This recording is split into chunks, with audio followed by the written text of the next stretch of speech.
नमस्कार, मैं हूं दीपक चौरसिया। टुनाइट विद दीपक चौरसिया में आपका स्वागत है।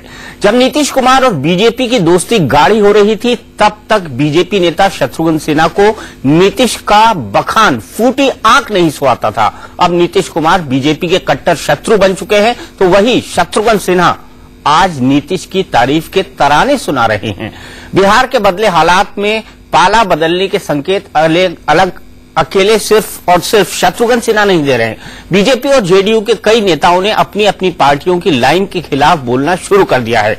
दोनों पार्टियों के अंदर बगावत की बयार इसलिए भी गंभीर है क्योंकि गठबंधन की गांठ खुलने के बाद से दोनों दलों के दिग्गज दावा करते रहे हैं कि वो जब चाहे तब विरोधी के किले में सेंध लगा सकते हैं। ऐसे में शत्रुघ्न सिन्हा का बयान बड़ी बहस का मुद्दा है कि क्या मोदी के शत्रु नीतीश के दोस्त बनते जा रहे हैं? क्या बीजेपी और जेडीयू के बीच एक दूसरे के नेताओं को तोड़ने की होड़ शुरू हो गई?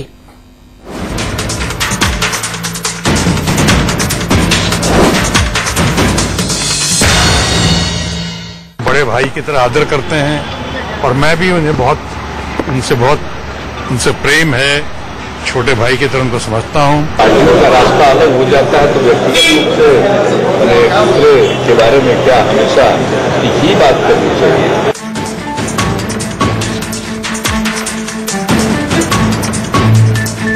बीजेपी सांसद शत्रुघ्न सिन्हा और बिहार के मुख्यमंत्री नीतीश कुमार का ये भाईचारा भारतीय जनता पार्टी के लिए सिरदर्द बन गया है। मामला निजी रिश्तों से आगे बढ़ चुका है। शत्रुघ्न सिन्हा को नीतीश की सूरत में नरेंद्र मोदी से ज्यादा करिश्मा नजर आने लगा है। नीतीश कुमार यकीनन पीएम मटेरियल है, इसमें दो राय नहीं है। बिल्कुल पीएम मटेरियल है वो, लेकिन पीएम का फैसला जो है पार्टीज करती हैं। वो लोग चाहेंगे तो पीएम नीतीश कुमार जरूर बनेंगे। शत्रुघ्न सिन्हा ने नीतीश की शान में कसीदे उस वक्त पढ़े जब बिहार में पूरी बीजेपी नीतीश के खिलाफ विधानसभा से लेकर विधानसभा क्षेत्रों तक में मोर्चा खोले बैठी है। बीजेपी के तमाम नेता नीतीश को सबक सिखाने के लिए मोदी की राह देख रहे हैं। नरेंद्र मोदी चाहे तो नालंदा से लड़ सकते हैं, नालंदा के लोग जिता के भेजेंगे। बिहार में किसी सीट से लड़ेंगे तो हम लोगों को जिता के भेजेंगे। तो सेंटिमेंट्स की बात है, बेइज्जती उनकी यहाँ हुई है, इसलिए हम लोगों ने इस बात को। लेकिन शत्रुघ्न सिन्हा तो मोदी को बुलाना तो दूर, उनका पोस्टर तक अपने घर पर लगाने को तैयार नहीं है। अगर मैं ही पटना में कल अपनी यात्रा करूं या अपनी बात करूं तो मैं उनका फोटो किसी और का क्यों लगाऊंगा? वो नरेंद्र मोदी का क्यों लगाएंगे? मैं क्यों लगाऊंगा? मुझे लगाना हुआ तो मैं अटल बिहारी वाजपेयी जी का लगाऊंगा, मुझे लगाना हुआ तो मैं लाल कृष्ण आडवाणी जी का लगाऊंगा। बीजेपी के लिए दिक्कत ये भी है कि बिहार में कई और नेता भी नीतीश का गुणगान कर रहे हैं। एक मिरेकल हो जाए, नरेंद्र भाई मोदी प्रधानमंत्री के पद के उम्मीदवार घोषित हो जाए और 300 और 350 सीटें आ जाए तो वह एक मिरेकल होगा। लेकिन अभी तो एनडीए के कुनबा बढ़ाने की जरूरत है और ये हमारे विश्वसनीय साथी थे 17 वर्षों से, और जो इनका साथ टूटा है यह बहुत सौभाग्यपूर्ण नहीं माना जाएगा, यह टूटना दुर्भाग्यपूर्ण है। अब बड़ा सवाल यह है कि क्या बिहार बीजेपी में बगावत की चिंगारी भड़क रही है? शत्रुघ्न सिन्हा ने कहा है कि नीतीश कुमार पीएम के मटेरियल है। Shatrughan Sinha Sir, you are being portrayed as, sir, your party is being portrayed to get the highest numbers, sir. Sir आपकी पार्टी को सबसे ज्यादा नंबर दिए जा रहे हैं सर पोल में। ये अच्छा सवाल है। I think Bihar unit is capable of reacting on any such reactions. We need not waste our time. Bihar में बगावत का संकट जेडीयू के सामने भी है। राष्ट्रीय प्रवक्ता पद से हटाए जाने के बाद जेडीयू नेता शिवानंद तिवारी अब मोदी को लोकप्रिय नेता बता रहे हैं, जबकि नीतीश से उनका मन खट्टा हो चुका है। हम दुश्मनों से भी खुददारी की उम्मीद करते हैं, किसी का भी हो सर, कदमों में सर अच्छा नहीं लगता। ये गलत बातों को भी खामोशी से सुनना, हामी भर देना, बहुत है फायदे इसमें, लेकिन अच्छा नहीं लगता। बिहार में बीजेपी जेडीयू गठबंधन टूटने के बाद से ही दोनों पार्टियों के नेता दावे कर रहे हैं कि वो जब चाहें दूसरी पार्टियों के नेताओं को तोड़ सकते हैं। तो क्या बिहार में जेडीयू बीजेपी की दुश्मनी का नया दौर शुरू हो चुका है? क्या दोनों पार्टियां अब एक दूसरे के नेताओं को बगावत के लिए उकसा रही हैं? अगर ऐसा नहीं है तो फिर क्यों एक जमाने में नीतीश कुमार के घोर विरोधी शत्रुघ्न सिन्हा को नीतीश भले नजर आने लगे हैं? क्यों मोदी के खिलाफ आग उगलने वाले शिवानंद तिवारी के सुर बदल रहे हैं? ये सवाल अब बिहार से निकलकर देश भर में बहस का मुद्दा बन चुका है। जेडीयू कब ज्वाइन कर? खामोश। पटना में शिशिर और विनायक के साथ यतेंद्र शर्मा, दिल्ली, इंडिया न्यूज। तो शत्रुघ्न से जब पूछा गया कि क्या आप बागी हो गए हैं तो उन्होंने कहा कि सच बोलना अगर बागी कहलाना है तो हाँ मैं बागी हूं। तो ऐसे शॉटगन के खिलाफ क्या पार्टी कोई कार्रवाई करेगी, ये भी एक बड़ा सवाल है। लेकिन नीतीश के मोदी के शत्रु और नीतीश के दोस्त, आखिरकार ये राजनीति बिहार में क्यों चल रही है, इसी बड़े सवाल पर चर्चा के लिए हमारे साथ कई सारे खास मेहमान जुड़ रहे हैं और उनमें से कोई भी खामोश नहीं बोलेगा। मुझे इस बात की पूरी उम्मीद है। शत्रुघ्न सिन्हा की तरह अखिलेश प्रताप सिंह, स्पोक्स पर्सन कांग्रेस, हमारे साथ जुड़े हैं। CP Thakur ji, vice president Bharatiya Janata party और वरिष्ठ नेता बिहार से हमारे साथ जुड़े हुए हैं। प्रेम शुक्ला जी जुड़े हुए हैं जो कि दोपहर सामना के संपादक हैं। आज वो मैं मान के चलता हूं कि आज वो एक लिसनर की भूमिका नहीं निभाएंगे जो उन्होंने पिछली डिबेट में भुगाई थी, वो श्रोता की तरह सुनते रहे थे पूरे वक्त। आरती मेहरा जी है, नेशनल सेक्रेटरी बीजेपी की। सबसे पहला सवाल सीपी ठाकुर जी आपसे, अब तो शत्रुघ्न सिन्हा साहब शॉटगन जो है खुलेआम पार्टी के खिलाफ, पार्टी के जितने भी नीति निर्देश हैं उनकी धज्जियां उड़ा रहे हैं। क्या आपको लगता है उनको पार्टी में बने रहना चाहिए? अब देखिए, अब ये तो पार्टी के हमारे जो हाई कमांड है वो लोगों को डिसाइड करना है और वो लोग डिसाइड करें कि क्या करना है।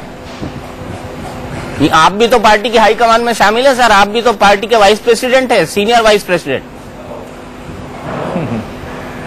हाँ, सीनियर वाइस प्रेसिडेंट हैं, लेकिन हम अभी पटना में हैं, इसलिए अब दिल्ली में जाके बैठ के एक एमपी का मामला है, इसलिए सबको बैठ के इस पर विचार करना पड़ेगा। पर आपको लगता है फिट केस बनता है उनके खिलाफ? देखिए, उचित नहीं है। पार्टी अभी एक क्रिटिकल स्टेज में है और उसमें इस तरह का बयान उचित नहीं है, लेकिन अब पार्टी वाले इसको जो समझे वो करें। नहीं, उचित नहीं है तो आपकी तरफ से तो फिर ये मांग होनी चाहिए कि उनको पार्टी से निकाला जाए। वो तो हमेशा करते ही रहते हैं। पिछले दिनों भी उन्होंने बयान दिया था, आज तो उन्होंने खुलकर मोदी की खिलाफत की। ये कह दिया कि नीतीश पीएम मटेरियल है, आपके पीएम मटेरियल मोदी हैं और नीतीश तो विश्वासघाती हैं। हाँ, हमारे तो हैं मटेरियल मोदी। देखिए, हम लोग तो रात दिन मोदी के लिए कर रहे हैं कि मोदी कैसे, हम तो यहाँ तक कहते हैं कि 40 में 40 सीट हम लोग को जीतना चाहिए। अगर मोदी को प्राइम मिनिस्टर बनाना है तो 40 सीट में जिताना है। आइए, हम एक मीटिंग में नहीं बोल रहे हैं, सारे मीटिंग में बोल रहे हैं।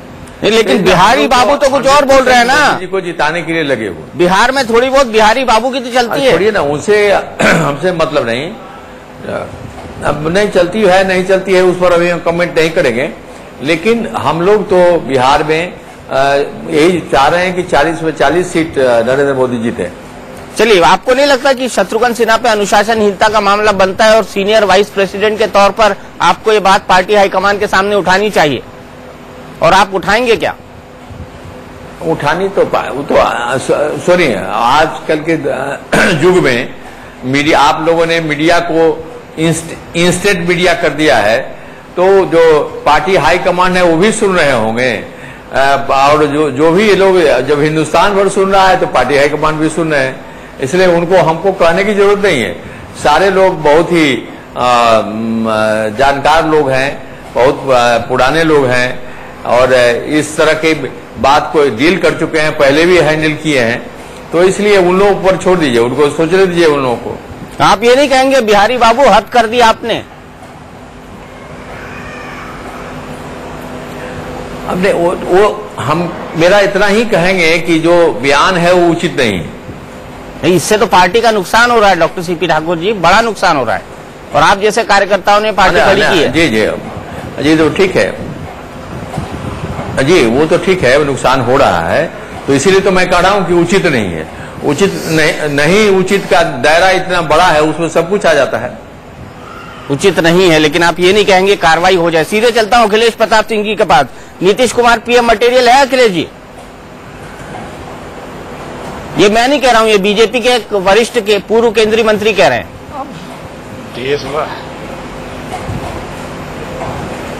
जब हमारे यहाँ प्रधानमंत्री पद की कोई मारामारी होती नहीं है या उसका कोई महत्व नहीं था, काम करने अपने मुद्दे और लोगों के बीच में काम करने की बात होती है, तो वहाँ ये चलता है कौन पीएम मटेरियल, कौन क्या, वो सब चीजें बस वहाँ चलती हैं। उन लोगों को मुबारक हो। महत्वपूर्ण यहाँ ये है कि आप अभी सवाल कर रहे थे कि अनुशासनहीनता, सवाल तो ये खड़ा हो रहा है कि बीजेपी में लोग स्वीकार क्यों नहीं रहे हैं। जो बीजेपी के लोग अपने किसी नेता को जब नहीं स्वीकार कर रहे हैं, कई वरिष्ठ नेता नहीं स्वीकार कर रहे हैं, और वो लोग कुछ लोग उन्हें पीएम और पीएम के उम्मीदवार और मटेरियल समझते हैं, तो समझा करें। ये तो बीजेपी की प्रॉब्लम है कि वो अपने पहले समझावे, देश को समझावे, क्या करें। तो इस प्रॉब्लम से आप खुश हैं कि नहीं? मटेरियल बनावे, कल तक एक थे, अब उनको रोज उसमें अलग अलग मटेरियल। नहीं खुश क्या, ये तो रोज का उनका काम है। कभी कोई किसी को, कभी कोई किसी को, तो ये तो चल रहा है, बहुत दिनों से चल रहा है। तो हम लोग अपना काम कर रहे हैं, जनता का प्रति जवाबदेह है, जनता के लिए काम कर रहे हैं। जो भी जितना सक्षम हुआ है सरकार से, पार्टी से, हम जनता के प्रति नियम बना रहे हैं, उनके बहाबूदी के लिए कार्य कर रहे हैं, उनके नौजवानों के लिए, किसानों के लिए, मजदूरों के लिए, हर वर्ग के लिए चिंतित रहते हैं, उनके लिए पॉलिसीज बनाते हैं, उनके लिए दिन रात सोचते हैं, उनके लिए काम करते हैं। अब जनता से हम उम्मीद करते हैं कि जैसे हमेशा अभी तक हमें चुना, जिताया, सरकार दी, उसके बाद ये सब बातें आती हैं। पहले प्रधानमंत्री बना दो, ये चर्चा वहां होती है बीजेपी में और अन्य दलों में कि अपने ही बनना तो है नहीं, तो कम से कम अपने ही ख्वाब बना के, पुलाव बना के अपने ही बन लो पहले। ख्याली पुलाव, बीजेपी ख्याली पुलाव देख रही है आरती जी, और आपको लगता है नीतीश पीएम मटेरियल है?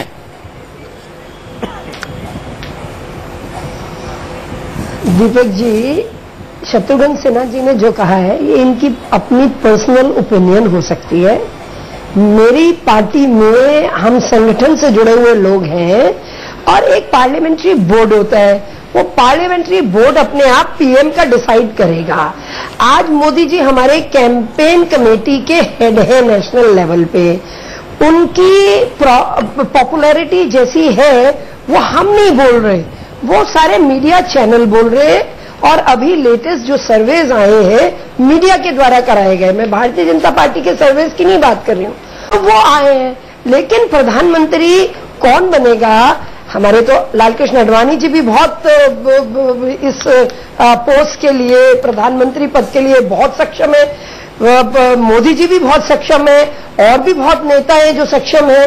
लेकिन इसमें कब भारतीय जनता पार्टी ने, इंडिविजुअल्स को छोड़ दीजिए, इंडिविजुअल्स की अपनी ओपिनियन, क्योंकि विचारों की अभिव्यक्ति है, लोकतांत्रिक व्यवस्था है, कोई तानाशाही तो है नहीं, और ये तो देश के लिए इतना काम करते हैं कि ये देश को 26 रुपए पे गरीब आदमी को और अर्बन एरिया में 33 रुपए में रहने को, अभी 3 दिन पहले सारी डिबेट इनकी 5 रुपए, 10 रुपए और 12 रुपए पे टिकी हुई थी। ये तो ये बहुत भयंकर काम करते हैं, ये बता रहे हैं जो देश को किसान के लिए, गरीब के लिए, इसके लिए, उसके लिए, तो वो तो देश देख रहा है।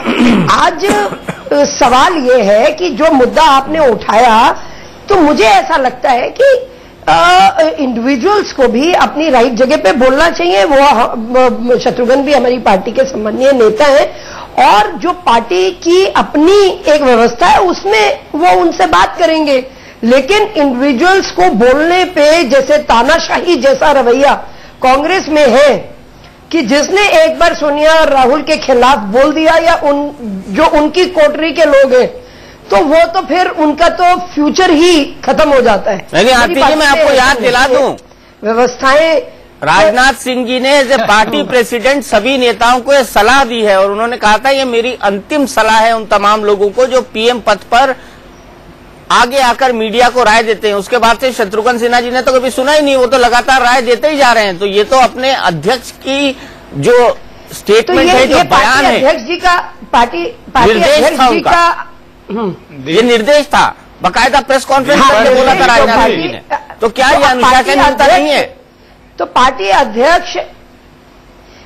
अध्यक्ष जैसे अभी माननीय सीपी ठाकुर जी कह रहे थे, तो ये पार्टी अध्यक्ष अपने आप इनका या अपने वरिष्ठ नेताओं के साथ बैठ के जरूर चर्चा करेंगे और शत्रुघ्न सिन्हा जी से बुला के बातचीत भी की जा सकती है। जरूरी तो ना कि उसमें जरूर कोई डिसीजन लेने की जरूरत है या किसी तरह की। अब एक बार डिसीजन लेना पड़ा राम जेठमलानी जी के, उसमें लिया भी, लेकिन इतनी आसानी से पार्टी अपने वरिष्ठ नेता, क्योंकि और भी सम्मानीय है, उन्होंने जो बात कही है, जो उस फोरम पे नहीं कह के पार्टी के फोरम में कहे, हमारी संगठन में अंडरस्टैंडिंग इसी प्रकार की है। लेकिन फिर भी मैं फिर दोहराऊंगी कि विचारों की अभिव्यक्ति है और पर्सनल ओपिनियंस है। मैटर तब करेगा जब भारतीय जनता पार्टी अनाउंस करेगी अपने कैंडिडेट को। भारतीय जनता पार्टी ने आज तक प्रधानमंत्री का कैंडिडेट कोई नहीं बनाया है। भारतीय जनता पार्टी ने नरेंद्र भाई मोदी को कैंपेन कमेटी का हेड बनाया है, जो पहले भी कैंपेन कमेटी के हेड्स रहे हैं। नरेंद्र प्रमोद महाजन जी भी रहे हैं और भी रहे हैं। तो मेरा ये कहना है कि जो भारतीय जनता पार्टी की आज एक विकल्प सामने नजर आ रहा है, जो हमारे इतने प्रदेशों के सुशासन है, जो विकास की एक ट्रेंड सेट कर दिया नरेंद्र मोदी जी ने, उसके कारण से हमारे हर प्रदेश में हर मुख्यमंत्री अपनी तरफ से एक बढ़ के कार्य कर रहा है। नीतीश कुमार का सुशासन तो खत्म हो गया ना, शिवराज सिंह चौहान हो चाहे रमन हो, नीतीश कुमार का सुशासन मैंने तो बिल्कुल ये बात नहीं कही। इसीलिए मैं राजीव रंजन जी के पास, मैं अभी भी नहीं कह रही। देखिए हमारे रिश्ते टूटे हैं। हमने कि कभी नहीं कहा कि उनका सुशासन खत्म हो गया या उन्होंने कार्य की व्यवस्था, वो भी एक अच्छे चीफ मिनिस्टर रहे और उनकी चीफ मिनिस्ट्री को चमकाने के लिए रहे नहीं, आरती अभी भी है, राजीव रंजन जी के पास है। मैं कह रही हूँ है, और मेरे भारतीय जनता पार्टी के लोगों ने, वहां के एमएलओ ने, वहां पे सुशील मोदी ने बहुत उनको साथ दिया उनकी इस चमकाहट को बरकरार और उसको बढ़ाने में। राजीव रंजन जी, सीधा सवाल, कब शॉटगन आपकी पार्टी को जान कर रहे हैं शत्रुघ्न सिन्हा? जी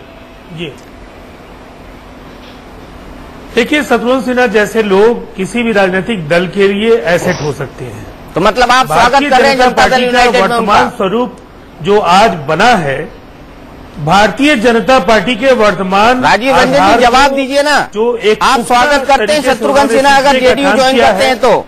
1991 से लेकर के देखिए, हम लोगों के लिए अभी तक उनकी ओर से कोई औपचारिक इस तरह की बात नहीं कही गई है, और जब तक उनकी इच्छा औपचारिक तौर पर नहीं जाहिर होगी तब तक पार्टी इस पर विचार नहीं करेगी। लेकिन इतनी बात तय है कि एक बड़े राजनेता हैं, उनका मास अपील है, लोगों के बीच एक करिश्माई जो सभाओं में जो उनकी भूमिका रही है और भारतीय जनता पार्टी को उसका काफी लाभ मिला है। लेकिन जिस तरीके से सुविधा के हिसाब से भारतीय जनता पार्टी के कई नेता आज ये कहते हैं कि शत्रुघ्न सिन्हा जी का बयान सही नहीं है, मैं व्यक्तिगत आरोप प्रत्यारोप नहीं करना चाहूंगा, कई अवसरों पर अपने हित के लिए उन्होंने पार्टी पर दबाव बनाने के लिए इससे भी कड़े बयान दिए हैं।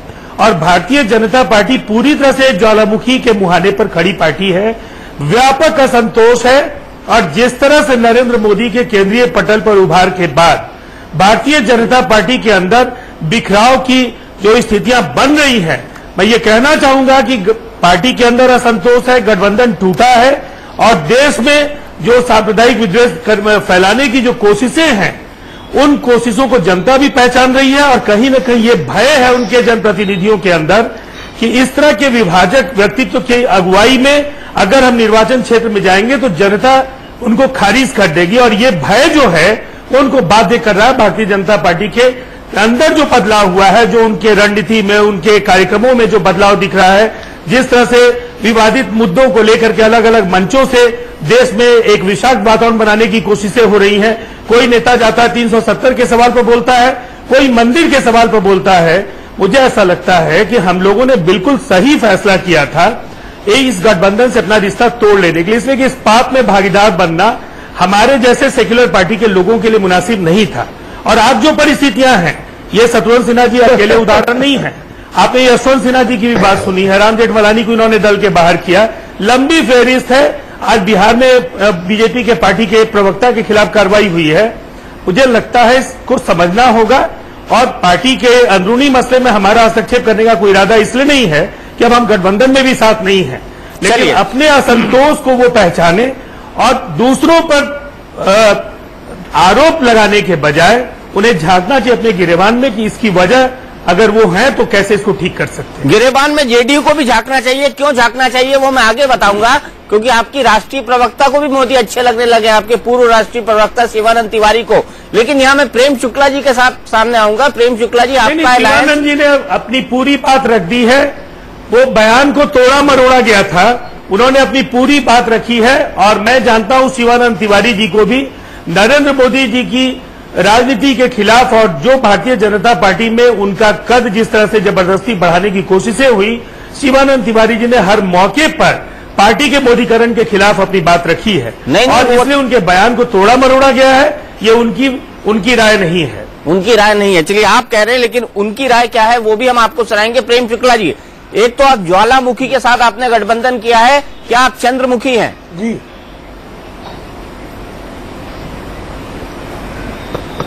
नहीं, ज्वालामुखी तो ये जब से जनता दल यूनाइटेड अलग हो गई है तब से ज्वालामुखी दिखाई दे रही है। नीतीश कुमार के बारे में शत्रुघ्न सिन्हा 2001, 2002, 2004-5 में क्या कहते थे वो थोड़ा सा पीछे जाकर देखेंगे तो समझ में आ जाएगा कि प्रशंसा आज इनको अच्छी लग रही है। तब आडवाणी जी के पास शिकायतें हुआ करती थी कि किसी तरह से बिहारी बाबू को चुप कराएं, हमारे नाम पर आपत्ति बंद करें, क्योंकि नीतीश कुमार जी बिहार के मुख्यमंत्री नहीं होने चाहिए। इस बात का सबसे प्रबल विरोध जो हो रहा था उन दिनों वो शत्रुघ्न सिन्हा ही कर रहे थे। तो अब वो हालात बदले हैं, बिल्कुल सच बोल रहे हैं। आज ये बहुत बड़े सेकुलर हो गए हैं और बहुत सांप्रदायिक हो गए और इनको शत्रुघ्न सिन्हा भी ऐसे दिखाई दे रहे हैं कि सेकुलर है, जो 1989 में तब चुनाव लड़े थे जब भारतीय जनता पार्टी राम मंदिर के मुद्दे पे सबसे अधिक आक्रामक थी। 1990 में तब खड़े थे जब लाल कृष्ण आडवाणी रथ यात्रा लेकर निकले थे। तो शत्रुघ्न सिन्हा को अगर ये सेकुलर मान रहे हैं तो इनका अभिनंदन है कि प्रेम शुक्ला जी 89 में शत्रुघ्न सिन्हा जी ने चुनाव नहीं लड़ा था। शत्रुघ्न सिन्हा 89 में शत्रुघ्न सिन्हा जी भारतीय जनता पार्टी में नहीं थे। आपकी जानकारी के लिए बता दें कि 90 में दिल्ली में अगुवाई में बस 90 में दिल्ली में उपचुनाव लड़ा, उसके नेता थे। उसके बाद उन्होंने भारतीय जनता पार्टी में दिल्ली में उपचुनाव में समय का थोड़ा सा आगे पीछे हो सकता है। प्रेम शुक्ला जी, भारतीय जनता पार्टी जब राम मंदिर आंदोलन के शीर्ष पर थी पहला चुनाव शत्रुघ्न सिन्हा चुनाव लड़ रहे थे। वो बाद में लड़े जब उनके खिलाफ राजेश खन्ना उम्मीदवार थे। हाँ वो थोड़े मेरा इतिहास बोध जो है हो सकता है त्रुटिपूर्ण हो।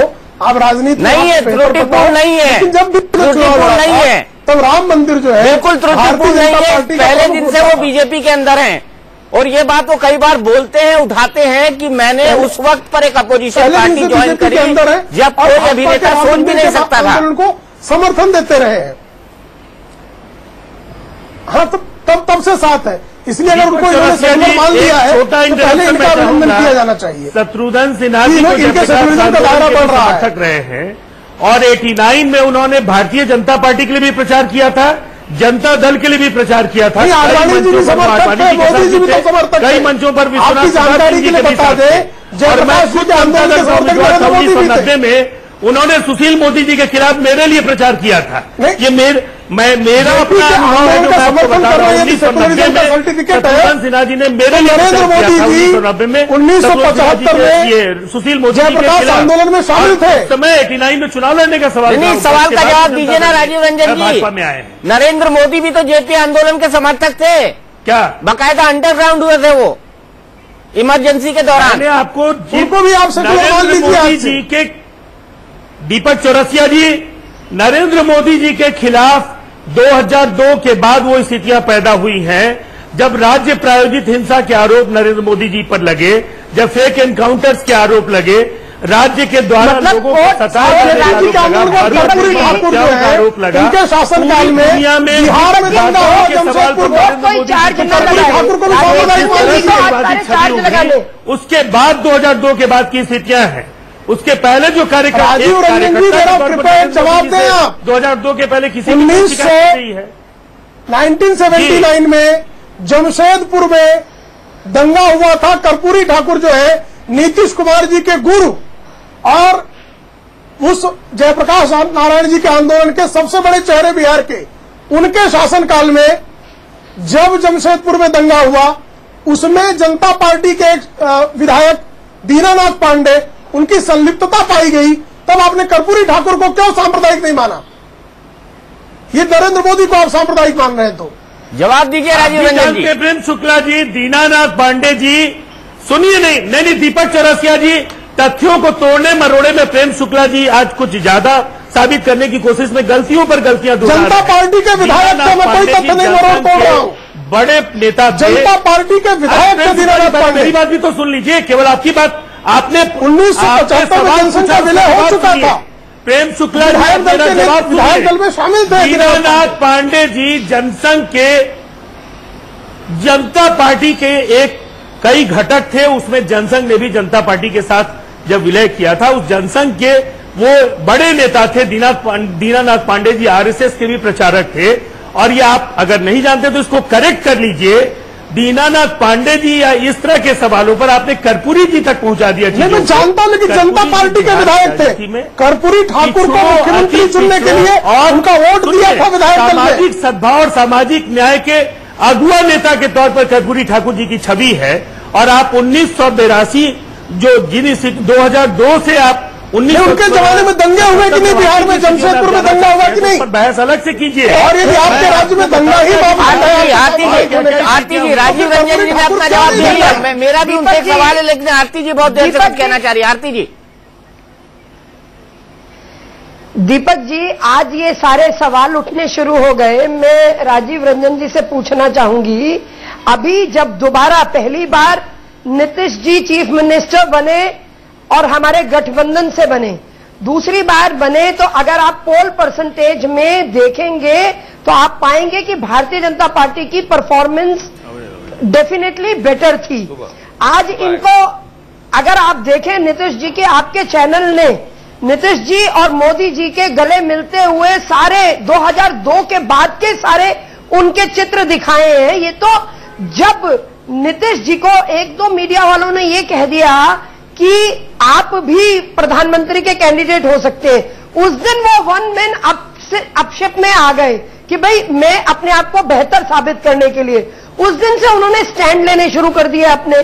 और उन स्टैंड में आज अगर मेरा एक व्यक्तित्व, मेरी पार्टी का एक चेहरा जिसकी मास करिश्माई चेहरा है और मास अपील है, अगर उसकी एक्सेप्टेंस बढ़ती है, भारत के सारे देश के सारे लोग सर्वे में आता है कि मोदी जी का कद भी बढ़ा हुआ है और उनके प्रसिद्धि भी बहुत बढ़ी हुई है, तो ऐसे में इनको ये अलग हुए। लगातार सारे सर्वे बता रहे हैं कि जेडीयू को नुकसान ही नुकसान होने वाला है आने वाले समय में। और मेरा ये कहना है कि आज जो हम चर्चा को दूसरी तरफ ले जा रहे हैं, चर्चा को हम इधर ही रहने दें। शत्रुघ्न सिन्हा जी ने दीपक जी जिस भी मानसिकता में कहा है वो इंडिविजुअल है, वो मेरी भारतीय जनता पार्टी की सोच नहीं है। मैं फिर दोहराऊंगी, बीजेपी के एक वरिष्ठ नेता की सोच है। तो जब गैग ऑर्डर है उसके बावजूद ये सोच है। आरती जी, इस बात को भूलना नहीं चाहिए आपको। अखिलेश प्रताप सिंह जी बहुत देर से बैठे। राजीव रंजन जी, मैं आपके पास तुरंत आऊंगा, लेकिन अखिलेश जी, ये जो अलग अलग राय है नेताओं की, ये क्या दिखाती है? बीजेपी के अंदर सब कुछ ठीक ठाक है, दाल में काला है, दाल ही काली है।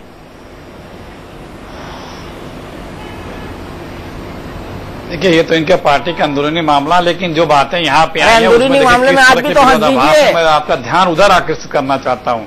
सीपी वो बोलूं अभी बोला, पहले सीपी ठाकुर जी ने कहा, आपने उनसे जब उनसे पूछा तो कहा नहीं, उन्होंने ठीक नहीं किया है, हमारे पार्टी के लोग देखेंगे। हाँ, अच्छा, मतलब वो उससे राजी नहीं है और पार्टी के लोग निर्णय करेंगे कि उनके खिलाफ क्या डिसिप्लिनरी कार्रवाई करना है। राष्ट्रीय उपाध्यक्ष ये कह रहे हैं, राष्ट्रीय सचिव कह रही हैं इसी मंच पे इन्हीं के बाद कि ये उनकी व्यक्तिगत राय है। तो देखिए, विरोधाभास यहीं पे देख लीजिए, दोनों लोगों, एक व्यक्ति की एक स्टैंड पे संगठन के दो लोगों के अलग अलग विचार। अखिलेश जी, इसीलिए मैंने दो लोगों को बुलाया है। मैं भी वही कह रही हूँ। अखिलेश जी, इसीलिए मैंने दो लोगों को बुलाया है। ये राष्ट्रीय हमारे राष्ट्रीय अध्यक्ष डिसाइड करेंगे।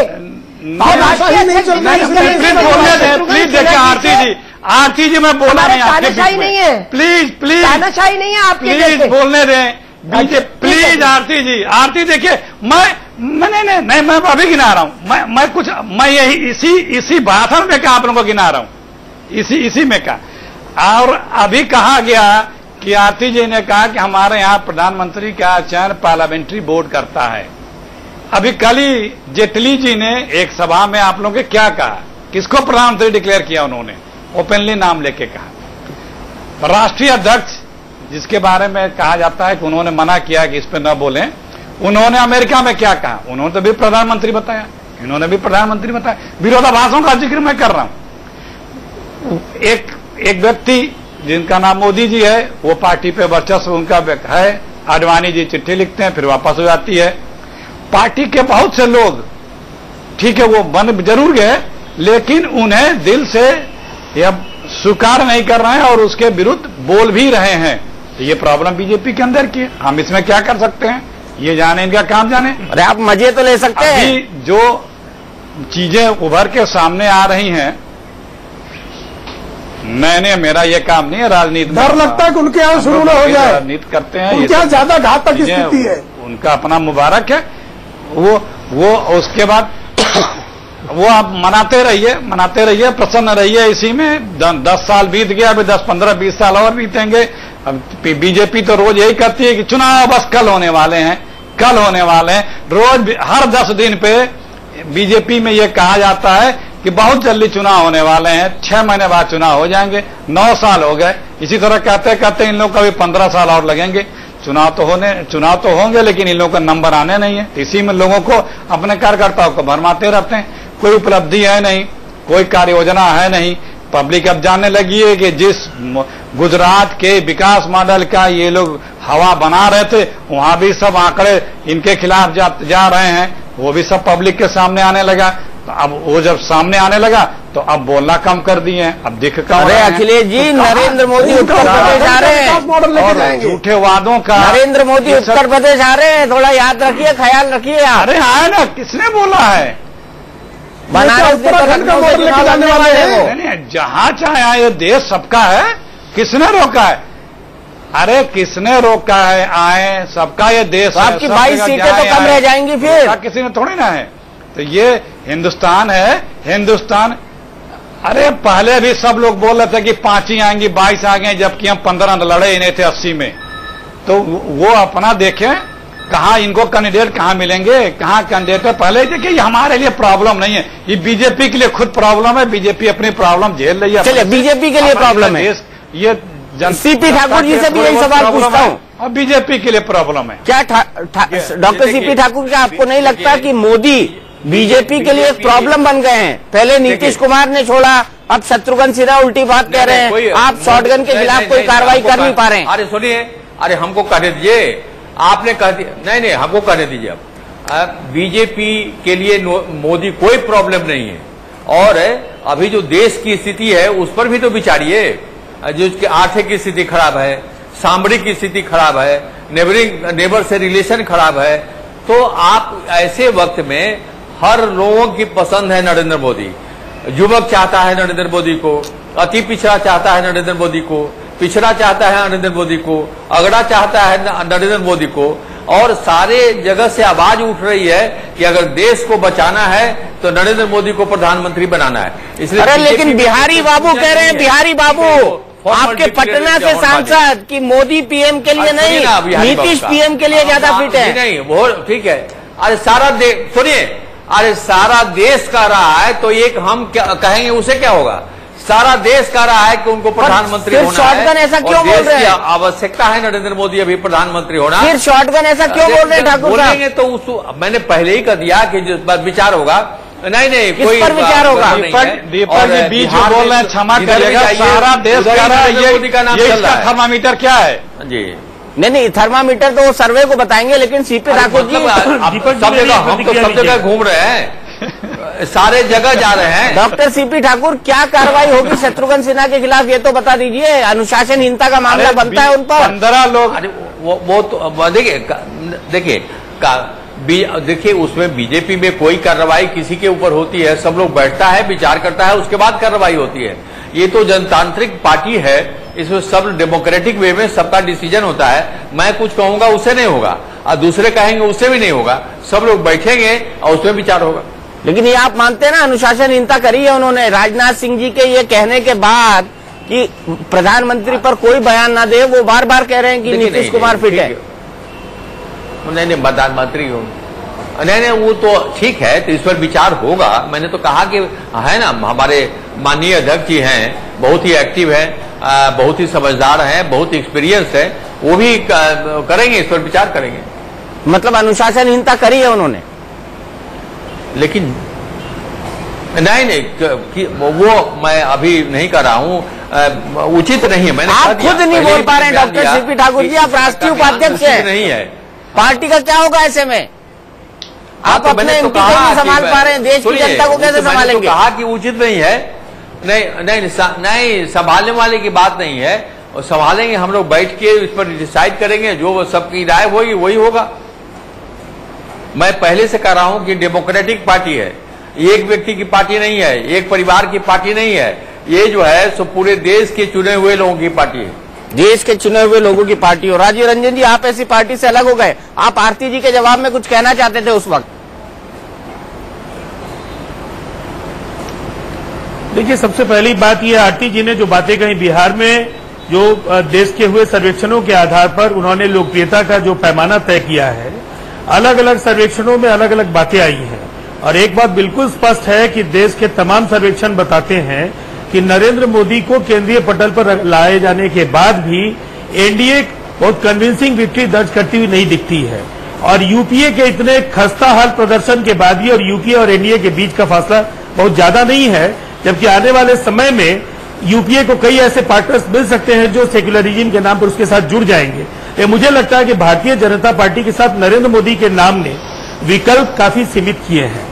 और आरती जी ने बिहार के बारे में कहा है, बिहार में हम अपनी सीटें जितने लाए हैं उससे ज्यादा सीटें लाएंगे, इसलिए कि ये जो पिछले चुनाव का इन्होंने स्ट्राइक रेट का हवाला दिया है, अपने मतों के प्रतिशत का हवाला दिया है, ये नीतीश कुमार जी की ईमानदारी थी।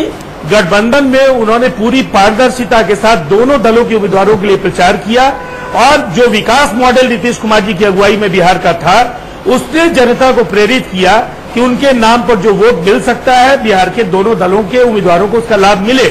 और ये वजह है कि आज नीतीश कुमार जी के साथ अलग होने के बाद जब ये जाएंगे चुनाव में, इनको बिहार में पता चल जाएगा। बिहार की धरती सेक्युलर मिजाज की धरती है, और यहां कोई चाहेगा कि सांप्रदायिक ध्रुवीकरण के नाम पर बिहार की समाजवादी विरासत को कोई बदल दे, ये बिल्कुल मुश्किल है, असंभव है।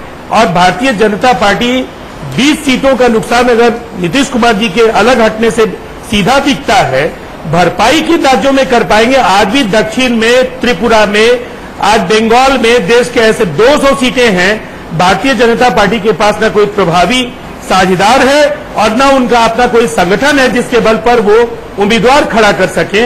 इसलिए ये फौरी जरूरत है भारतीय जनता पार्टी के अंदर का जो असंतोष है उसकी परवाह करें, हमारी चिंता नहीं करें। आरती जी, हमारी सीमाएं एक क्षेत्रीय दल के तौर पर आपने बांध दी हैं।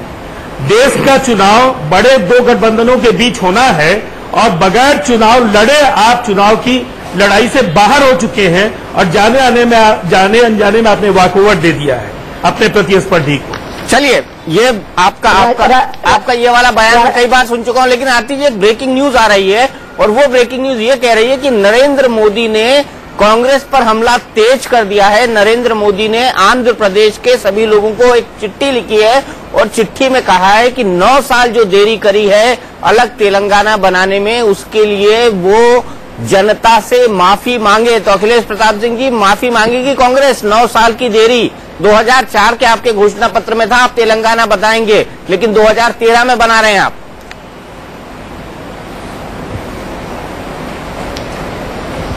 अरे जनता कहती तो ठीक है, अब ये कह रहे हैं तो हम तो कुछ भी करेंगे, कुछ भी कर दें, ये तो उसमें पैर निकालेंगे, इनका काम है, क्योंकि इनके पास अपनी कोई उपलब्धि नहीं है। आप बीजेपी का देख लीजिए, जितने भी लोग हैं, ये कोई ये नहीं बता पा रहा है कि हमारे में ये क्वालिटी है, हम इतने इस चीज के सक्षम हैं हमारे पास इतने व्यक्तित्व, इतने सक्षम लोग हैं जो ये कार्य कर सकते हैं पूरे राष्ट्र स्तर पे, जो सबको लेके चल सकते हैं। ये सिर्फ कहते हैं इसमें ये खराबी है, उनमें ये खराबी, हमें वोट दो। अरे भाई वोट दे करके देख लिया, कहीं बचे तो है नहीं। अरे पर मेरा सीधा सवाल है, नरेंद्र मोदी का सीधा सवाल है। वोट तो आपने अखिलेश जी विचार है, सीधे सवाल का तो जवाब दीजिए। जब 2004 में वादा किया था तो 2013 कैसे हो गया? 9 साल की देरी क्यों?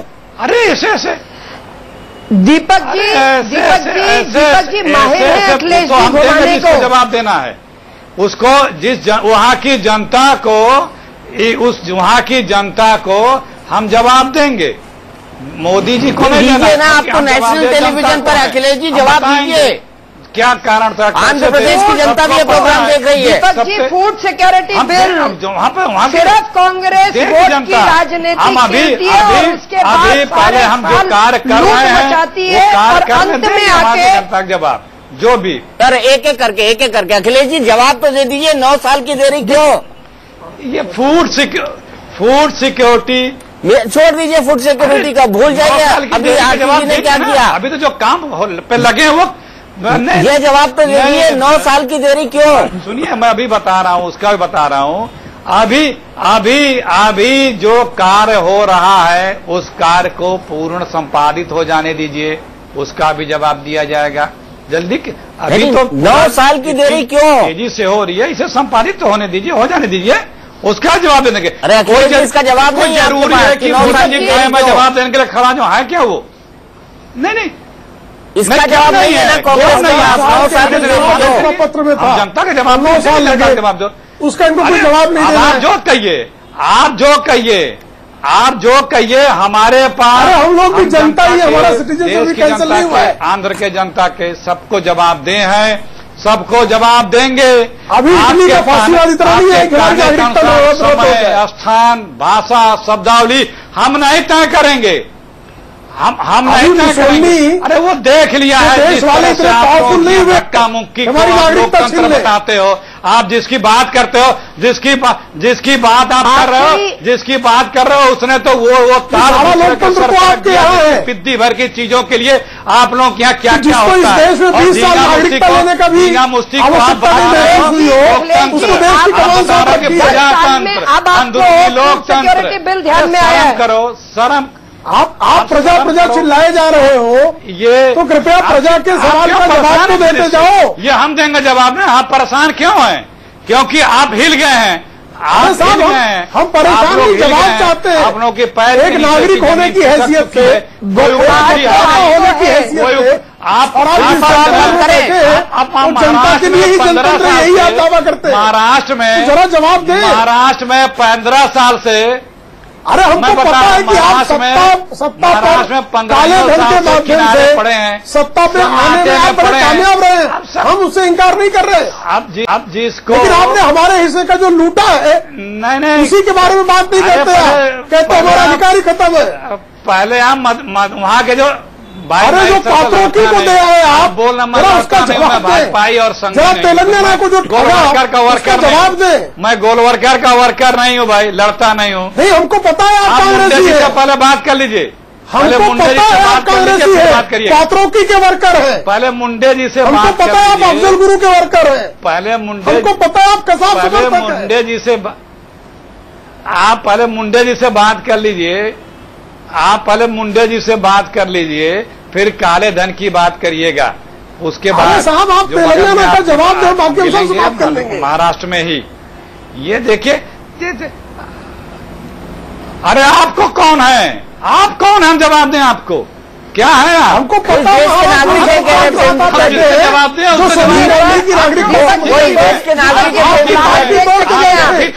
आप जरा शर्मिंदा होंगे इन बातों पर। पूरी देश की जनता, हम अपना कांग्रेस के कांग्रेस से बाहर बदलाहट देख रही है। पूरे देश की कांग्रेस के बाहर क्यों गए थे सरकार?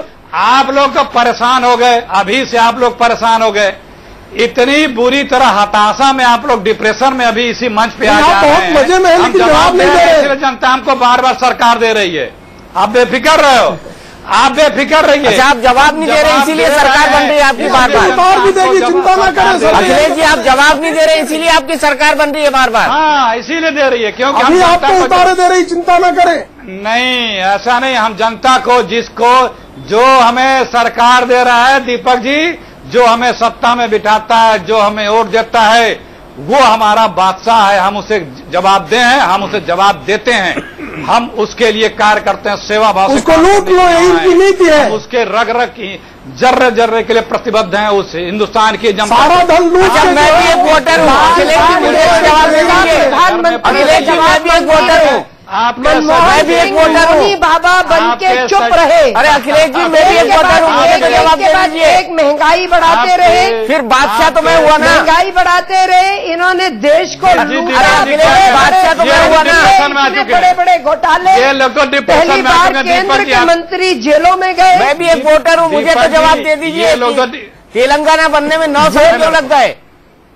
मैं भी एक वोटर हूँ देश का, मुझे जवाब दे दीजिए। दीपक जी, मैं बादशाह हूँ आपके हिसाब से। तो डिप्रेशन दे रहा हूँ दीपक जी, ये लोग तो डिप्रेशन में आ गए हैं। दिख रहा जिस तरह से आपा धापा खो दिए हैं, लग रहा कि गए, लुटिया गई, इनको आभास हो चुका है। और दीपक जी, अभी आप एंकर हैं देश का वोटर तो आप तो अपने चैनल के माध्यम से जो बात कर रहे हैं वो दूसरा चीज है। हाँ, तो देंगे। अभी हम जिस कार्य में लगे हैं पहले वो कार्य कर रहे हैं। अभी तेलंगाना पे जो काम हम कर रहे हैं, हम उस पर करने दीजिए। पर ये तो बता दीजिए अखिलेश जी, 9 साल क्यों लग गए? तय करेंगे। अखिलेश जी, ये तो बता दीजिए 9 साल क्यों लग गए? दीपक जी नहीं बताएंगे ये जी। 9 साल क्यों लग गए? नरेंद्र मोदी का पूछ रहे हैं। इसी का बताने का समय हम तय करेंगे। बौखलाहट दिख रही है तो हर लुभाने वाले कार्य को करने की ये प्रयास कर रहे हैं। बिल्कुल आरती जी, अखिलेश जी, राजीव जी का भी मौका है, क्षेत्रीय पार्टियों को मौका मिलना चाहिए।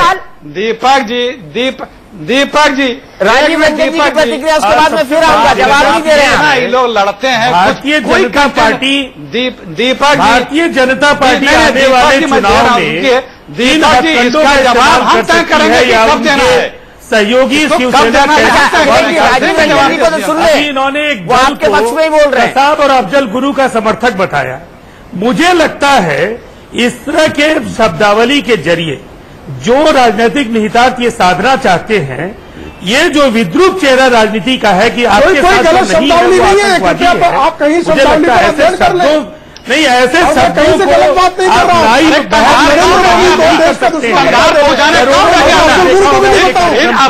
लेकिन मैंने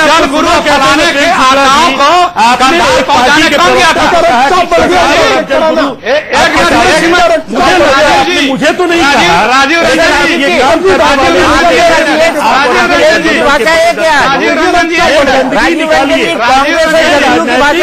की प्राप्ति के लिए राजीव रंजन देश को सांप्रदायिक हिंसा के आग में मत जोड़ने की कोशिश कीजिए। ऐसे सवालों को जनता नकारती है और जनता खारिज करती है। जिस तरह से पैनल बहस का हाईजैक करने की कोशिश कर रहे हैं और लगातार पैनलिस्ट को बोलने नहीं देते हैं, मुझे लगता है ऐसी प्रवृत्ति जो तानाशाही प्रवृत्ति आपकी है, आपके दल के नेताओं की है, ये उजागर हो रहा है।